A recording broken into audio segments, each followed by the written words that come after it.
तो एक बार फिर से आप सभी का स्वागत है मिनी अटेम्प्ट ई क्लासेस चैनल पर।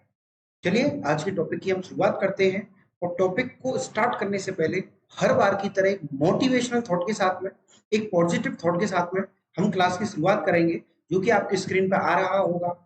जो मेहनत पे भरोसा करते हैं वो किस्मत की बात ही नहीं करते।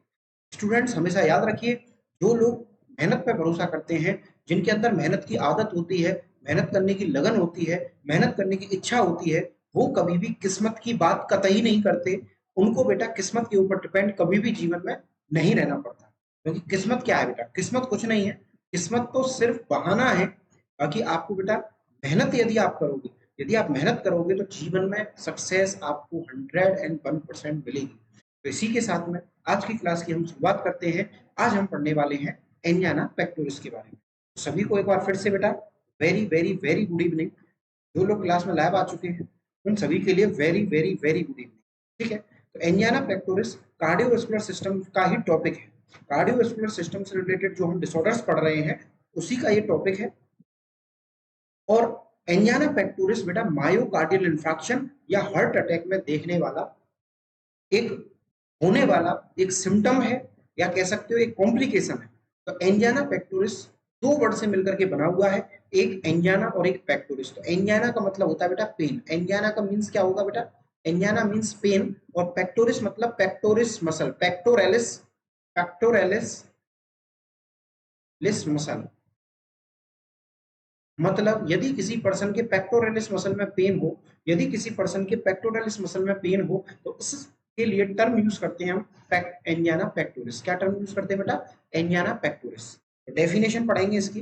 The angina pectoris is the syndrome, it is characterised by the sensation of chest pain और pressure on the anterior chest due to the ischaemia of the heart muscles. याद रखिएगा बेटा, हार्ट मसल के इश्चेमिया के कारण, हार्ट मसल के damage होने की वजह से, हार्ट मसल पे प्रॉपर ब्लड सप्लाई न पहुंचने के कारण जो डैमेज आया है हार्ट के अंदर, जिसे हम मायोकार्डियल इंफ्राक्शन की कंडीशन कहते हैं, उस वजह से, उन सभी कारणों से, कोरोनरी आर्टरी डिसीज की वजह से यदि किसी पर्सन के चेस्ट में कोई पेन, कोई प्रेशर महसूस हो, एंटीरियर चेस्ट में कोई प्रेशर या पेन महसूस हो, उस कंडीशन को हम क्या बोलते हैं बेटा? एंजाना पेक्टोरिस बोलते हैं। उसमें मेन इसका जो कॉज है, मेन जो इसका कॉज है इश्चेमिया। इश्चेमिया मतलब क्या होता है बेटा? Loss of blood supply, loss of blood supply, या लॉस एक अच्छा टर्म इसके लिए नहीं लगेगा तो आप बेटा लिखिए क्या? लैक। ठीक है, लैक ऑफ ब्लड सप्लाई यानी ब्लड सप्लाई की कमी हो। ठीक है बेटा, क्लियर है? चलिए अब बात करते हैं इसकी इटियोलॉजी या रिस्क फैक्टर या प्री डिस्पोजिंग फैक्टर, मतलब इसके कारण यानी इसके कॉज। सीधे सीधे हम बात करें तो कारण पढ़ेंगे। तो जब आपके एग्जाम में ये आएगा तो आपको फटाफट से बेटा डेफिनेशन, कॉज, सिम्टम सारी चीजें आपको लिख देनी होगी। ठीक है, तो पहला कॉज है बेटा किडनी डिसीज। यदि किसी पर्सन में कोई किडनी डिसऑर्डर है, भाई एंजाना पेक्टोरिस का एक कारण किडनी डिसऑर्डर भी है, क्योंकि यदि किसी पर्सन को क्या है बेटा? किडनी डिसऑर्डर है। किडनी डिसऑर्डर की वजह से क्या होगा? पेशेंट का एक तो blood volume, blood volume disturb होगा, पेशेंट का ब्लड वॉल्यूम डिस्टर्ब होगा। ठीक है, उसके साथ साथ पेशेंट में हाइपरटेंशन जैसी प्रॉब्लम भी बेटा देखने को मिलेगी, जिसकी वजह से ब्लड वॉल्यूम में कमी होने से या बढ़ने से, या हाइपरटेंशन या हाइपोटेंशन की वजह से, मेनली हाइपरटेंशन की वजह से पेशेंट में क्या होगा? जो आर्टरीज हैं, जो वेसल्स हैं, जो वेसल्स हैं बेटा, उनके अंदर क्या देखने को मिलेगा? वेसल्स के अंदर क्या देखने को मिलेगा हमें? डैमेज देखने को मिलेगा। वेसल्स क्या होंगे बेटा? डैमेज होंगी। वेसल्स क्या होंगी? डैमेज होंगी। ठीक है, अगर किसी पर्सन के हाइपरटेंशन की कंडीशन हो रही है, जिसके कारण बेटा कार्डियक डैमेज हुआ, जिसकी वजह से क्या हुआ? कार्डियक डैमेज हुआ। तो कार्डियक डैमेज की वजह से, कार्डियक डैमेज की वजह से पर्सन के अंदर एंजाना पेक्टोरिस सिम्टम देखने को मिलेगा। अगला है सिगरेट स्मोकिंग। तो सिगरेट स्मोकिंग डायरेक्टली अफेक्ट करती है, डायरेक्टली अफेक्ट करती है। समझिए किस तरीके से कि जब हम सिगरेट की स्मोकिंग करते हैं तो सिगरेट के धुएं के साथ जो कार्बन मोनोऑक्साइड और टोबैको जाता है, वो क्या करता है? वो डायरेक्टली डिपॉजिट भी हो जाता है बेटा। ये डिपॉजिट भी हो सकता है, डिपॉजिट भी हो सकता है किसके अंदर? वेसल्स के अंदर। यदि ये वेसल्स के अंदर डिपॉजिट होगा तो वहां पर क्या होगा? नैरोइंग होगी। वेसल्स के अंदर क्या होगा बेटा? नैरोइंग होगी। और नैरोइंग होने की वजह से, नैरोइंग होने की वजह से क्या होगा? नैरोइंग होने की वजह से क्या होगा बेटा? इश्चेमिया होगा। इश्चेमिया होगा मतलब ब्लड सप्लाई की कमी होगी। इश्चेमिया की वजह से क्या होगा? हाइपोक्सिया होगा, हाइपोक्सिया होगा। ठीक है, इश्चेमिया की वजह से हाइपोक्सिया होगा। और हाइपोक्सिया के कारण क्या होगा बेटा, नेक्रोसिस, नेक्रोसिस या सेल डेथ, नेक्रोसिस या सेल डेथ देखने को मिलेगी पर्सन में, ठीक है। जिसकी वजह से पर्सन के अंदर एंजाइना पेक्टोरिस होगा, एंजाइना पेक्टोरिस होगा, है ना। ध्यान से समझिए बेटा, एंजाइना पेक्टोरिस का सबसे बड़ा कारण क्या है, सबसे बड़ा कारण क्या है, किसी भी कारण से सेल डेथ, हाइपोक्सिया या इस्चेमिया, यानी सबसे बड़ा कारण है बेटा इस्चेमिया, सबसे बड़ा कारण क्या है, इस्चेमिया। अब कारण कोई भी हो जिससे इस्चेमिया हो रहा है, जैसे किडनी डिसीज से इस्चेमिया हुआ, सिगरेट स्मोकिंग की वजह से हुआ, या ओल्डर एडल्ट में हुआ, या डिसलिपिडीमिया हुआ, डिसलिपिडीमिया हुआ यानी लिपिड का लेवल बढ़ा, यदि किसी पर्सन में लिपिड का लेवल इंक्रीज हो गया, काय का बेटा, लिपिड का लेवल, फैट का लेवल इंक्रीज हुआ, तो लिपिड का लेवल इंक्रीज होने की वजह से क्या होगा, जो वेसल्स हैं उनमें क्या होने लगेगा, डिपोजिशन होने लगेगा, वेसल्स में क्या होने लगेगा, डिपोजिशन होने लगेगा, किसका, फैट का या लिपिड का, फैट या लिपिड डिपॉजिट हुआ, जिसकी वजह से सेम ये पैथोफिजियोलॉजी स्टार्ट हो जाएगी, मतलब इस्चीमिया होगा, हाइपोक्सिया होगा, सेल डेथ होगी, नेक्रोसिस होगा, या जिसके कारण एंजाइना पेक्टोरिस। समझ में आ गया बेटा। अगला है एथ्रियोस्क्लेरोसिस, इसका मतलब भी क्या होता है, hardening of the blood vessels, hardening of the artery, artery का बेटा हार्ड हो जाना, एथ्रियोस्क्लेरोसिस का मतलब होता है आर्टरीज का हार्ड हो जाना, आर्टरीज के अंदर एक प्लग जमा हो जाना, ब्लॉकेज हो जाना, ठीक है। नेक्स्ट आयोटिक एन्यूरिज्म, देखिए एन्यूरिज्म एक वर्ड है, एन्यूरिज्म का मतलब होता है डायलेशन, डायलेशन ऑफ अयोटा, यानी अयोटिक एन्यूरिज्म का मतलब हो गया अयोटा का एबनॉर्मली डायलेट हो जाना, अयोटा का बेटा क्या हो जाना, एबनॉर्मली डायलेट हो जाना, अयोटा का एबनॉर्मली क्या हो जाना, डायलेट हो जाना, पर्टिकुलर जगह से अयोटा का डायलेट हो जाना, फैल जाना ही क्या कहलाता है बेटा, एन्यूरिज्म कहलाता है। क्लियर है। अगला है साइकोलॉजिकल फैक्टर या साइकोलॉजिकल स्ट्रेस, साइकोलॉजिकल स्ट्रेस की वजह से क्या होगा, सिंपैथेटिक स्टिमुलेशन बढ़ेगा, है ना, सिंपैथेटिक स्टिमुलेशन बढ़ेगा, जिसकी वजह से पर्सन के अंदर O2 डिमांड इंक्रीज होगी, O2 डिमांड बढ़ेगी, O2 डिमांड बढ़ेगी, जिसके कारण पेशेंट में एंजाइना देखने को मिलेगा, ठीक है। अगला कोरोनरी आर्टरी डिसीज, ये तो कॉमन कॉज है ही है, यदि किसी पर्सन के हार्ट में जो सप्लाई करने वाली वेसल है कोरोनरी आर्टरी, यदि वो ब्लॉकेज हो जाए, एथ्रियोस्क्लेरोसिस हो जाए, या कोई थ्रोम्बस इकट्ठा हो जाए, कोई एम्बोलिज्म इकट्ठा हो जाए बेटा, तो उस कंडीशन की वजह से, उस कारण की वजह से पर्सन में क्या हो सकता है, एंजाइना पेक्टोरिस देखने को मिल सकता है, ठीक है। क्लियर है। अगला है family history of the heart disease. अगला ओबेसिटी, ओबेसिटी की वजह से क्या होगा, ओबेसिटी की वजह से कोई फैट बॉडी में इंक्रीज होगा, लिपिड इंक्रीज होगा, जिसके कारण वो फैट जाकर के इकट्ठा होगा, डिपॉजिट होगा, किसके ऊपर, डिपॉजिट होगा बेटा डायरेक्टली ब्लड वेसल्स में, जिससे नैरोइंग होगी, नैरोइंग की वजह से इस्चीमिया होगा, पर्सन के अंदर एंजाइना पेक्टोरिस की कंडीशन डेवलप हो सकती है। अगला है हाई सीरम कोलेस्ट्रॉल लेवल, ये आपको मैंने पहले डिस्कस कर दिया। अगला एल्कोहलिज्म, क्रॉनिक एल्कोहलिज्म की वजह से क्या होगा बेटा, जो अपना लिवर है वो डैमेज होगा, इसकी वजह से क्या होगा, लिवर डैमेज होगा, लिवर डैमेज होने की वजह से हमारे बॉडी की जो मेटाबॉलिज्म है वो डैमेज होगी, चाहे वो फैट की मेटाबॉलिज्म हो, कार्बोहाइड्रेट की मेटाबॉलिज्म हो, या प्रोटीन की मेटाबॉलिज्म, और तीनों की जब मेटाबॉलिज्म डिस्टर्ब होगी तो उसकी वजह से पेशेंट के कार्डियोवास्कुलर सिस्टम पे सीधा सीधा इफेक्ट आएगा, है ना। यदि फैट का लेवल बढ़ा तो वो जाकर के आर्टरीज के अंदर डिपॉजिट हो जाएगा, आर्टरीज के अंदर प्लग बनाएगा, ठीक है। और प्रोटीन का लेवल डिस्टर्ब हुआ तो ऑस्मोटिक प्रेशर डिक्रीज या इंक्रीज होगा, जिसकी वजह से हाइपरटेंशन की कंडीशन डेवलप होगी, ठीक है। ऐसे ही कार्बोहाइड्रेट की वजह से, तो लिवर की वजह से यदि मेटाबॉलिज्म डिस्टर्ब होता है तो उस वजह से पेशेंट में क्या हो सकता है बेटा, क्या हो सकता है, कार्डियक डिसऑर्डर्स हो सकती है, या कार्डियक डिसऑर्डर की वजह से एंजाइना पेक्टोरिस देखने को मिलेगा। अगला है high blood pressure, severe anaemia, anaemia का मतलब क्या होता है, समझिए, एनीमिया का मतलब होता है डिक्रीज लेवल ऑफ आरबीसी या हीमोग्लोबिन या बोथ, यानी ब्लड के अंदर से आरबीसी का लेवल, हीमोग्लोबिन का लेवल, या दोनों का लेवल बेटा कम हो जाना, डिक्रीज हो जाना, क्या कहलाता है, एनीमिया कहलाता है, ठीक है। Decrease the level of RBC या haemoglobin into the blood is known as anaemia. Clear है। अगला ईटिंग ऑफ हैवी मील्स, यदि हैवी मील आप लोगे तो डायरेक्टली बेटा मेटाबॉलिक एक्टिविटीज को अफेक्ट करेगा, इंडाइजेशन करेगा, है ना। उसके वजह से भी पेशेंट में कार्डियक ये चेस्ट पेन देखने को मिलता है, ध्यान रखना, चेस्ट पेन देखने को मिलता है, क्योंकि हैवी मील इंटेक करने से इंडाइजेशन होगा, क्या होगा, इंडाइजेशन होगा। और इंडाइजेशन की वजह से क्या होगा बेटा, मेटाबॉलिक एसिडोसिस होगा, metabolic metabolic acidosis, metabolic acidosis होगा, जिसकी वजह से चेस्ट पेन देखने को मिलता है, जिसकी वजह से बेटा क्या होता है, चेस्ट पेन, चेस्ट पेन देखने को मिलता है। ठीक है, अगला है exposure to cold, high exposure to cold, तो अत्यधिक कोल्ड के एक्सपोजर में, तो कोल्ड के एक्सपोजर की वजह से क्या होगा, कोल्ड की वजह से जो हमारी वेसल्स है उनके अंदर क्या होता है, वेसो कॉन्स्ट्रिक्शन, वेसो कॉन्स्ट्रिक्शन, यानी वेसल्स क्या हो जाती है बेटा, कॉन्स्ट्रिक्ट हो जाती है, जिसकी वजह से ब्लड फ्लो डिक्रीज होता है और पर्सन के चेस्ट पेन देखने को मिलता है due to increase in oxygen demand. Clear है, क्लियर है। अब आते हैं बेटा इसके टाइप्स की तरफ, अब बढ़ते हैं इसके टाइप्स की तरफ। उसमें क्या क्या टाइप्स हैं, सबसे पहला है स्टेबल एंजाइना, सबसे पहला टाइप है stable angina. Very good evening बेटा सभी को, वेरी गुड इवनिंग। ठीक है, स्टेबल एंजाइना क्या है, it is also called effort angina, इसको हम क्या बोलते हैं, एफर्ट एंजाइना के नाम से जानते हैं। It is triggered by the physical activity such as running.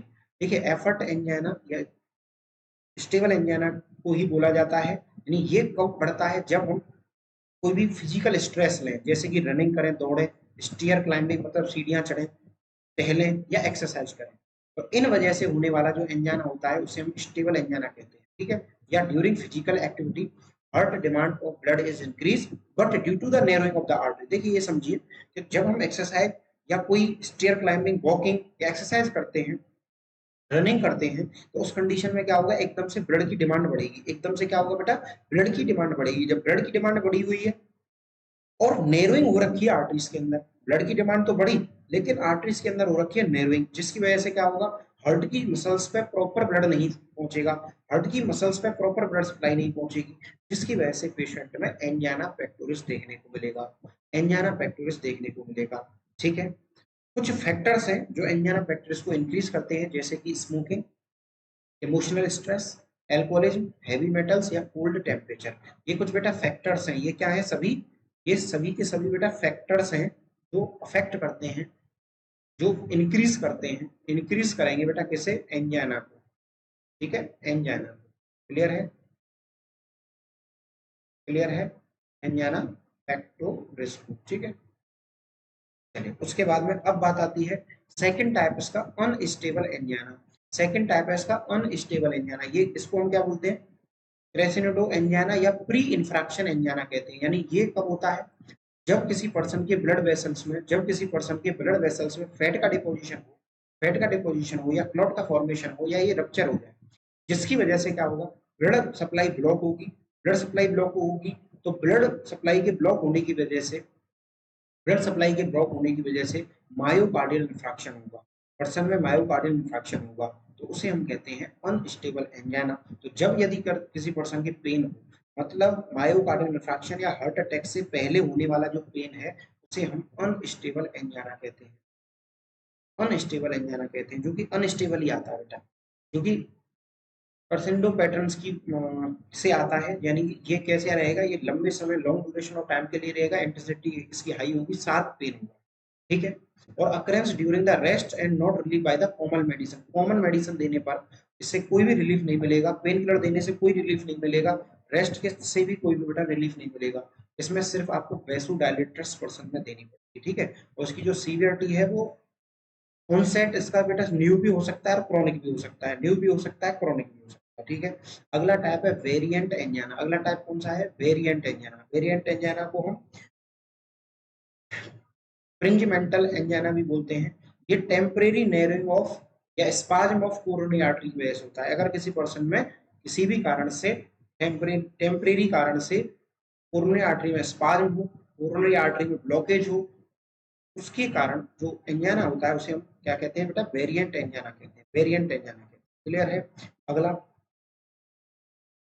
Intractable angina. Intractable angina क्या होता है, इसको हम रिफ्रैक्टरी एंजाइना भी कहते हैं।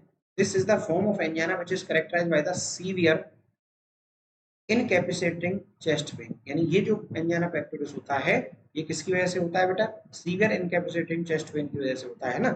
इसमें क्या होता है, सीवियर चेस्ट पेन होता है मरीज को बहुत तेजी के साथ में। अगला है बेटा साइलेंट इस्चीमिया। साइलेंट इस्चीमिया या एंजाइना, साइलेंट इस्चीमिया क्या होता है, इसको हम साइलेंट हार्ट अटैक के नाम से भी जानते हैं। इसमें कोई भी बेटा सिम्टम नहीं आता, कोई भी सिम्टम नहीं आता, बस इसको हम ईसीजी के द्वारा पता कर सकते हैं, ईसीजी के द्वारा पता कर सकते हैं। और पेशेंट के अंदर बेटा हार्ट अटैक आ जाता है साइलेंटली। कैसे होगा? इसमें कोई भी एसिम्प्टोमेटिक होगा, ये एसिम्प्टोमेटिक होगा, और ये ब्लॉकेज के कारण होगा, है ना, ब्लॉकेज के कारण या सीवियर स्ट्रेस की वजह से। ठीक है, क्लियर है। अब बात करते हैं इसके क्लिनिकल मैनिफेस्टेशन या साइन एंड सिम्टम्स। अब हम पढ़ेंगे बेटा इसके साइन एंड सिम्टम्स के बारे में। ठीक है, तो पहला सिम्टम आएगा बेटा चेस्ट पेन। पहला सिम्टम क्या आएगा? Chest pain. दूसरा शॉर्टनेस ऑफ ब्रीथिंग। तीसरा सीवियर एप्रिहेंशन। अगला वीकनेस और नम्बनेस इन आर्म। डिजीनेस, डिजीनेस माने चक्कर आना। एफ्रोसिस माने एबनॉर्मल एक्सेसिव स्वेटिंग,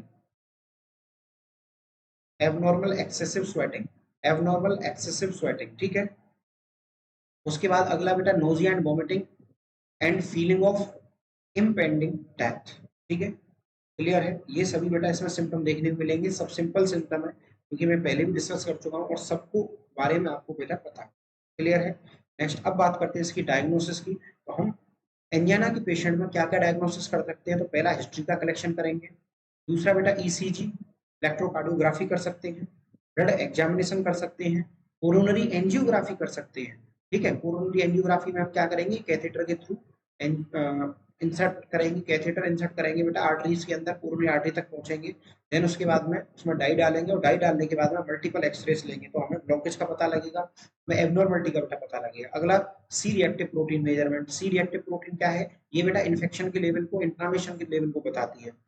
ठीक है, ये लिवर की से बनने वाली प्रोटीन है। ठीक है, जिसे सीआरपी भी कहते हैं, है ना। अगला है ईबीसीटी, इलेक्ट्रॉन बीम कंप्रेस्ड टोमोग्राफी हम कर सकते हैं पेशेंट। अगला फिजिकल एग्जामिनेशन और चेस्ट एक्सरे। क्लियर है। उसके बाद में अब बात आती है ट्रीटमेंट की। तो ट्रीटमेंट के लिए हर बार की तरह भाई गोल्स तैयार करने हैं।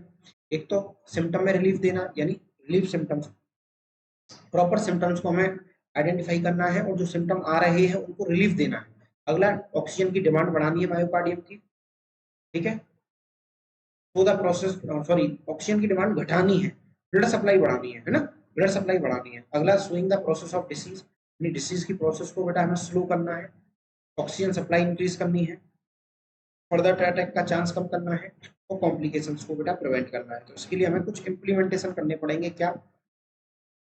पहला कैल्शियम चैनल ब्लॉकर देंगे मरीज को, कैल्शियम चैनल ब्लॉकर्स देंगे। अब ये कैल्शियम चैनल ब्लॉकर कौन से होते हैं? जितने भी पाइन्स हैं बेटा, एमलोडोपाइन, एमलोडिपाइन, निफ्डिपाइन, ये सब क्या है बेटा? कैल्शियम चैनल ब्लॉकर है। ये क्या करते हैं? ये क्या करते हैं? ये ऑटोमेटिसिटी, जो साइनोएट्रियल नोड होता है, ऐसे नोड जिसको बोलते हैं, और ऐसे नोड पे जो ऑटोमेटिक सिग्नल्स बनते हैं, ऐसे नोड से जो बेटा ऑटोमेटिक सिग्नल्स बनते हैं, क्योंकि ऐसे नोड को हम natural pacemaker of the heart के नाम से भी जानते हैं। एक क्वेश्चन आपके लिए ये मिल गया कि जो ऐसे नोड होता है, जो ऐसे नोड होता है उसको हम क्या बोलते हैं बेटा? Natural, natural pacemaker of the heart, pacemaker, pacemaker of heart, यानी हार्ट का क्या है बेटा? ये नेचुरल पेसमेकर, यानी खुद ही स्वतः ही इम्पल्सेस बनाता है, खुद ही स्वतः ही बेटा इम्पल्सेस, इम्पल्सेस बनाता है। ठीक है, स्वतः ही इम्पल्सेस बनाने का काम करता है। तो स्वतः इम्पल्स ना बनाए हर्ट, जैसे हर्ट की रफ्तार ना बढ़े, हर्ट की रेट ना बढ़े, उसके लिए हम क्या करेंगे? कैल्शियम चैनल ब्लॉकर देंगे जो ऑटो रिदमिसिटी को, साइनोएट्रियल लोड की को डिक्रीज करेंगे, जिससे क्या होगा? हार्ट के ऊपर जो वर्कलोड आ रहा है वो डिक्रीज होगा। क्लियर है, और मरीज को आराम मिलेगा। नेक्स्ट नाइट्रोग्लिसरीन, मरीज को हम क्या देंगे बेटा? जिसको एंजाइना हो रहा हो उसको हम नाइट्रोग्लिसरीन देंगे। क्यों?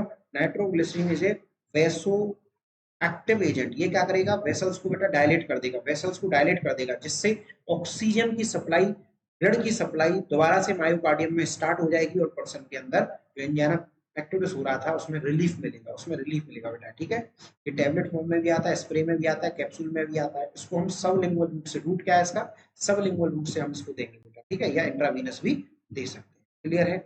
एग्जाम्पल नाइट्रोबिड या नाइट्रोस्टैट। ठीक है, नाइट्रोबिड या नाइट्रोस्टैट। तो नाइट्रोग्लिसरीन का मेन काम क्या है? नाइट्रोग्लिसरीन का मेन काम क्या है बेटा? ये सॉर्बिटेट के नाम से भी आती है। ये वेसल को डायलेट करती है, वेसल्स को फैलाने का काम। अगला है beta adrenergic blocker. Beta blocker जो होते हैं, बीटा ब्लॉकर जो होते हैं वो क्या करते हैं बेटा? सिंपैथेटिक स्टिमुलेशंस की जो एक्टिविटी है उसको ब्लॉक करेंगे, जिससे क्या होगा? ऑक्सीजन की जो डिमांड बढ़ रही है, ऑक्सीजन को डिमांड बढ़ रही है, उसको ये डिक्रीज करेंगे, उसको ये डिक्रीज करेंगे, जिससे क्या होगा? ये एजेंट क्या करेंगे? हार्ट रेट के कंडक्शन को डिक्रीज करेंगे, है ना।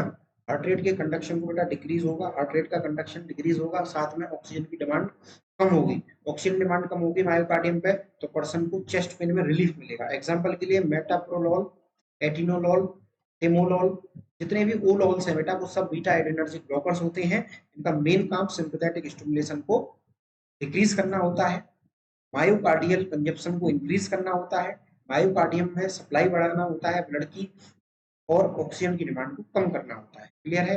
अगला है एंटी प्लेटिलेट ड्रग या एंटी कोगुलेंट्स। हम पेशेंट में बेटा एंटी प्लेटिलेट ड्रग या एंटी कोगुलेंट्स दे सकते हैं। तो ये एंटी प्लेटिलेट ड्रग या एंटी कोगुलेंट्स क्या होते हैं, ये दोनों अलग अलग बातें हैं। वैसे यह हम कहें लगभग एक जैसा है। जो एंटी प्लेटिलेट ड्रग है वो क्या करती हैं, वो क्या करती है बेटा ब्लड को क्लॉट होने से ही रोकती है, ब्लड को क्लॉट होने से ही रोकती है। जैसे कि उदाहरण के लिए एस्पिरिन।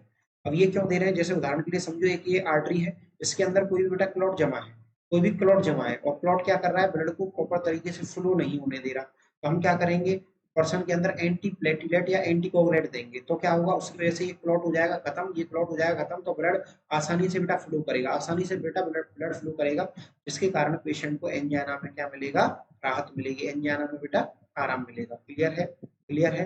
चलिए उसके बाद में इसके एग्जाम्पल की बात करें तो aspirin, heparin. Aspirin is antiplatelet drug, heparin is anticoagulant, है ना। क्लोडिप्रोजेल, टिक्लोपिडिन, ये सब क्या है, ये सब क्या है बेटा, एंटीप्लेटिलेट ड्रग है। अगर एस्पिरिन की वजह से एलर्जी हो रही है तो उसका एंटीडोट हम क्या देंगे, टिक्लोपिडिन, जो क्या करेगा बेटा, इसकी एलर्जिक रिएक्शंस को सप्रेस कर देगा। क्लियर है। उसके बाद में अब हम बात करते हैं बेटा नर्सिंग मैनेजमेंट की। नर्सिंग मैनेजमेंट में क्या करेंगे हम, नर्सिंग मैनेजमेंट में क्या करेंगे, कुछ डायग्नोसिस है मरीज की साथ में। पहला altered body comfort related to the acute chest pain. Acute chest pain की वजह से पर्सन को क्या होगा बेटा, डिस्कम्फर्टनेस देखने को मिलेगी। अगला ineffective tissue perfusion, ineffective tissue perfusion related to inadequate blood supply, मतलब ब्लड सप्लाई की कमी की वजह से टिश्यू परफ्यूजन बेटा प्रॉपर नहीं होगा, मतलब टिश्यू के अंदर प्रॉपर ब्लड सप्लाई एक्सचेंज नहीं हो पाएगी, है ना। अगला anxiety related to the disease and impending death, मतलब मरीज को मरने से या डिसीज से बेटा एंजाइटी हो सकती है, मरने के डर से या डिसीज को रिलेटेड बेटा एंजाइटी पर्सन में देखने को मिल सकती है। अगला है altered breathing pattern related to the shortness of breathing, यानी पर्सन में शॉर्टनेस ऑफ ब्रीथिंग के कारण, शॉर्टनेस ऑफ ब्रीथिंग के कारण क्या होगा बेटा, ब्रीथिंग पैटर्न डिस्टर्ब होगा। ठीक है। तो अब बात आती है नर्सिंग इंटरवेंशन क्या करेंगे। एज ए नर्स आप एंजाइना पेक्टोरिस के पेशेंट को क्या ट्रीटमेंट दोगे या क्या इंटरवेंशन दोगे। तो पहला assess the quality, intensity and location and duration of the pen.